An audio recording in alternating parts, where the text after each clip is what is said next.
Last night on the program, we spoke to the headmaster of Wellington College about Facebook postings by two college students posted from home on Sunday night that said things like this.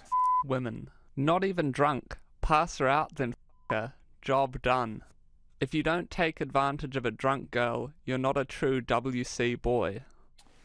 Yes, if you don't take advantage of a drunk girl, you're not a true WC boy. The posts had been liked by other WC boys. Today the school called rape crisis in. But Morning Report spoke to an expert in sexual violence who said such comments are sadly very common and not by any means restricted to one school. Still, these comments were made by Wellington College boys, and today there was a special assembly for all year 11, 12 and 13 boys to discuss the issues arising from them.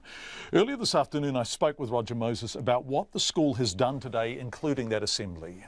It was a pretty emotional affair, as you can appreciate, because the boys, many of the boys are very, very angry about what's happened. They don't want to be tagged with this nonsense, and I think they feel pretty upset that two of their colleagues have let them down in a pretty bad way. But I actually began by talking about International Women's Day, which it is today, and I've talked about how New Zealand was the first country to give women the vote, and I talked about the respect that New Zealand has had for women, and then went on and talked about the women on our staff, and there were, obviously we had 35 or 40 women there. I talked about our key values, and one of our key values, we have what we call the pride values, Pride. One of the key pride values was that of respect. And again, I talked to the boys about what respect entails.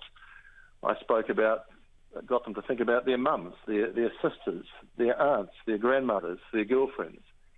And I talked about the dangers of when we objectify women and we reduce them to less than people, the huge damage that actually occurs. Right. Can I speak to a couple of specific things? Absolutely. The boys who are responsible for these postings, what's happening to them? Look, they've been spoken to. Their parents have been spoken to, and we're dealing with them. We're dealing with them individually. I'm not going to go into details as to what's happening, but clearly we have to look at their welfare as well, because they're both young men who've made a bad mistake.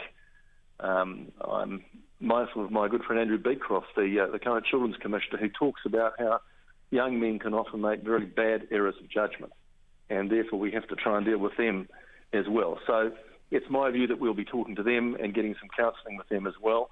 And I'm going to be talking tomorrow to the rape crisis people about what is the best way of actually dealing with these young men and going forward with that as well. What about the young men, the Wellington College students who liked their posts?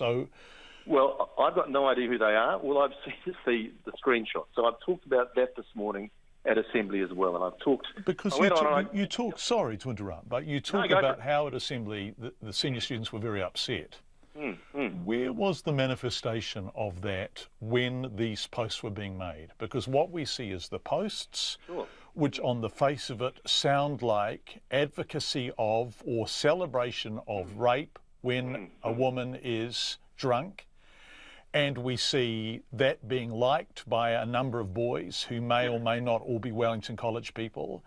We don't see anyone saying, what the hell are you talking about? And so, in other words, is there now some convenience around people throwing up their hands in horror and saying, this is terrible? Where were they before this became public? John, I can't answer that question. I don't know. All I can talk about is the boys who came to me this morning and said they wanted to address the Assembly, and that was the next point I was going to make to you. The boys who spoke with deep emotion, the leaders in the school, about the way the school had been let down. I know they're very keen, for example, to have a collection. They're very keen to get involved also, I think, with helping out on the 30th of March with collecting for rape crisis. So I can't comment on that. All I've seen is the screenshot. I've got no idea who these other boys were. I know nothing about it. So should you be trying to find that out? Because what we can say prima facie is that there were the two boys who made these explicit posts, which you have told us you find deplorable, and I don't think anyone's going to disagree with you on that. Right. But you have complicity in terms of people who just say, yep, that's acceptable. I agree with you. I'm liking that. No, I disagree with that, John. There's no complicity here at all. I think that we've spoken...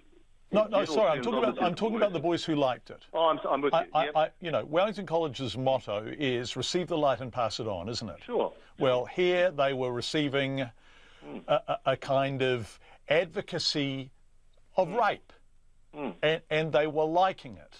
Now, surely that is the very antithesis of what you want your boys to be doing. Where was the whistleblower? Where was the senior student who said, hey, not in my school? Well, I think there was a whistleblower. I think somebody did speak out about it, and I think that's where it all came from. So I can't comment on the boys. I don't know who they were. I don't know how many were involved. What I can say is that, again, the whole school has been spoken to in very, very explicit terms about that. I don't propose to go down and try and track down every single individual boy because I don't know who they are, John. And again, there is an issue here. I've said to you beforehand that this took place, I now know, on a Sunday night. This is outside school hours.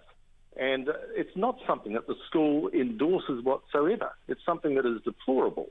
But I think, as you alluded to yesterday, there is a much wider issue here, and that is the whole question of social media and the way in which social media can be used, it can be manipulated, and of course it can cause tremendous damage. Yeah, look, look, there is a wider issue, and we heard on Morning Report this morning people who are experts in this kind of behaviour saying actually what we saw at Wellington College is unfortunately common, but I guess you're dealing, it's appalling, but you're dealing with the specific of what we saw at Wellington College.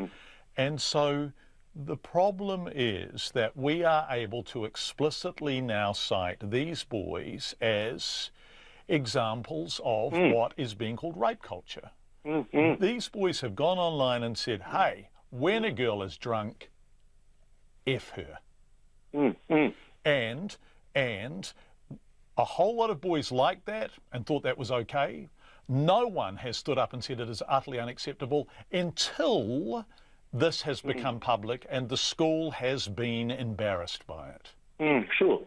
I'm not for 1 minute endorsing anybody who liked the comment. Of course I'm not. I think all we can do really is to go ahead and hopefully take what is a really distressing situation and use it as a real learning experience.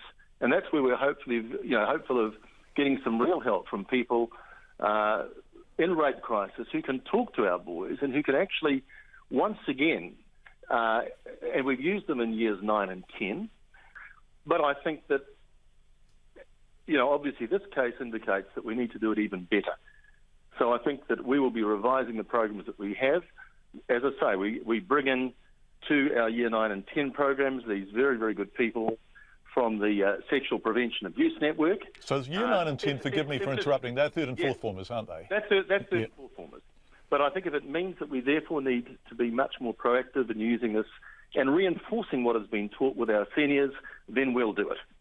Do you need to have a wider discussion with parents? You make the point that this happened on a Sunday night. And whilst these kids are identifying themselves as Wellington College kids, and it is a Wellington College group, a private Wellington College Facebook group, they were at home. Are we as parents also charged with the responsibility of having these conversations with our sons? And do you need to talk to parents across the board and say, this is the conversation I've had with your boys. I want you to have the same conversation with them. I think that probably is a very, very useful suggestion. It's something that I haven't done at this point.